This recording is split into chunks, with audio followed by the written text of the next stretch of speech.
కేంద్ర ప్రభుత్వం గర్భిణీ స్త్రీల కోసం ప్రత్యేక పథకాన్ని ప్రవేశపెట్టింది. ప్రధాన్ మంత్రి మాతృవందన యోజన. అవునా, చాలా మంచి విషయం. అవును. ఈ పథకం కేంద్ర ప్రభుత్వం గర్భిణీ స్త్రీలకు అందించే ఆర్థిక సహాయం. ఈ డబ్బు గర్భిణీలు గర్భధారణ సమయంలో ఆరోగ్యంగా ఉండటానికి మరియు పోషణ కోసం ఇవ్వబడుతుంది. ఈ పథకం ద్వారా లభించే మొత్తం ఆర్థిక సహాయం 5,000 3 వాయిదాలలో ఇస్తారు.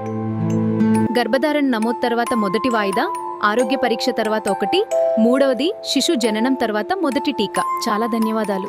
ఈ పథకానికి అర్హత పొందాలంటే మహిళకు 19 ఏళ్ల కంటే ఎక్కువ వయసుండాలి. ఇది కేవలం మొదటి బిడ్డకు మాత్రమే వర్తిస్తుంది. ఆమె ప్రభుత్వ ఉద్యోగిని కాకూడదు. ఈ పథకంకు అవసరమైన documents Aadhaar card, bank book, phone number, ఎన్సీ టెస్టేషన్ వివరాలు.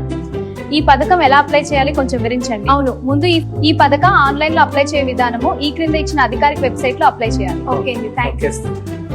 అలాగే మీ దగ్గరలో ఉన్న అంగన్వాడీ కేంద్రంలో లేదా ప్రాథమిక ఆరోగ్య కేంద్రం వద్ద అయినా ఈ ఫారం నింపి ఇవ్వవచ్చు. ఈ పథకం ముఖ్య లక్ష్యం గర్భిణీ మహిళలకు పోషకాహారం అందించేందుకు సహాయం కోసం, అలాగే తల్లి మరియు బిడ్డ ఆరోగ్యం మెరుగుపరచడం, గర్భధారణ సమయంలో ఆర్థిక సహాయం ఇవ్వడం.